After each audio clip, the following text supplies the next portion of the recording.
Kalian tahu nggak sih, Google punya cara yang unik buat karyawannya agar terus berinovasi dan nggak bosen. Gue di sini bareng Dina. Hari ini, kita bakal gali lebih dalam tentang Google, si raksasa teknologi yang bikin hidup kita makin gampang. Jadi gini ceritanya, Google ini dibentuk di tahun 1998 sama dua orang jenius, yaitu Sergey Brin dan Larry Page. Sekarang, lebih dari 70% pencarian di dunia dipegang sama mereka. Dan lo tahu nggak, Google ini punya lebih dari 100 produk. Sebenarnya, ada satu misi besar di Google, to organize the world's information and make it universally accessible and useful. Dan mereka punya moto, don't be evil. Kenapa? Apa setiap karyawan Google diminta jadi agamis ya? Hal ini dijawab sama CEO Google, Sundar Pichai, to organize the world information and make it universally accessible and useful. Our founders captured well with don't be evil. We really aim to be as helpful as possible to as many users anywhere, with the goal of improving their knowledge, success, health, and happiness. Google pengen bantu pengguna sebanyak mungkin dan mereka nggak mau produk yang mereka hasilkan itu justru ngerugiin masyarakat. Mereka mau setiap inovasi yang dihasilkan Google ini useful banget. Semua bisa gunain produk Google. Oke, sekarang kita masuk ke bagian utama kita. Google punya program namanya Google Innovation Time Off. Jadi, karyawan bisa habisin 20% waktu kerja buat ngejar proyek pribadi. Dari situlah muncul produk ciamik kayak Gmail, Google News, dan Google AdSense. Ini yang jadi poin entrepreneurship dari Google yang bisa kita tiru. Oh ya, BTW, entrepreneur itu bukan pengusaha, bukan juga jualan, apalagi tentang cuan. Entrepreneur itu tentang mindset. Google ini perusahaan yang punya entrepreneurial oriented. Nah, perusahaan yang punya entrepreneurial oriented itu menurut jurnal tahun 2014 dari Anup Madhok dan Rogerio Marquez yang dipublikasikan oleh Business Research Quarterly atau BRQ menyebutkan prosperity to act autonomously, willingness to innovative and take risk, and tendency to be aggressive towards competitor, and proactive relative to marketplace opportunity.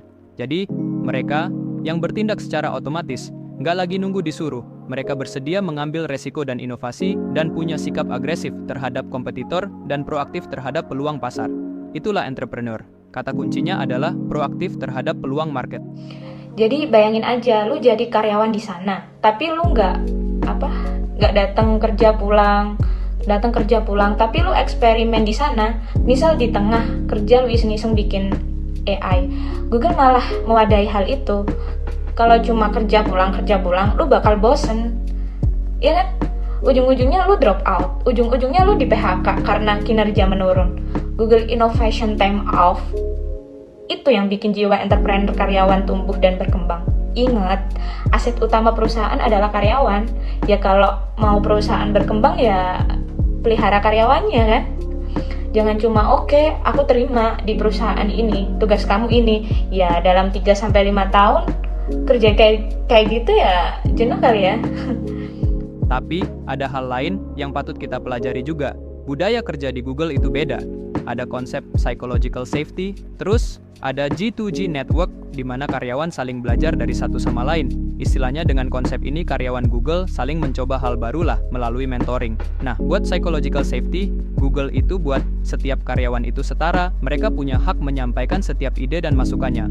Amy C. Edmondson, Harvard Business School researcher and lecturer, menyebutkan, what Google discovered was the even extremely smart, high-powered employees at Google needed a psychologically safe work environment to contribute their talents. Jadi dengan psychological safety ini, setiap karyawan di Google bisa bebas dari rasa insecure, malu, dan mereka dituntut untuk saling terbuka, sharing satu sama lain tanpa adanya batasan. Dengan begitu, hasil atau inovasi yang dicapai atau dikeluarkan bisa maksimal atas kontribusi dari semua karyawan. Tentu aja nggak semuanya itu berjalan mulus. Google juga ngehadepin tantangan seperti ngejaga budaya kewirausahaannya di tengah pertumbuhannya. Terus ada di mana itu ada rekrutmen, integrasi, akuisisi. Gimana ketika perusahaan akuisisi, tapi budaya dari Google ini bisa masuk ke perusahaan yang diakuisisi Google tersebut gitu. Kesimpulannya, jangan remehin budaya itu mencerminkan perusahaan. Apa yang dihasilkan oleh perusahaan itu pasti hasil dari budaya, dari perusahaan tersebut. Bagaimana perusahaan mengelola sumber daya manusianya, mertahanin bakatnya, itu semua tercermin dari budaya perusahaan. Jadi kalau ada yang salah dengan perusahaan Anda, belum tentu itu karena kinerja karyawan yang buruk, tapi bisa jadi itu karena budaya dari perusahaan itu sendiri. Inilah bukti bahwa ide brilian dapat muncul dari ruang dan waktu untuk berkreasi, bukan hanya dari biaya besar. Jadi, berilah ruang bagi kreativitas Anda dan tim Anda. Siapa tahu, mungkin Anda bisa melahirkan inovasi berikutnya seperti Google. Berani nyoba? Dr. Indrawan Nugroho.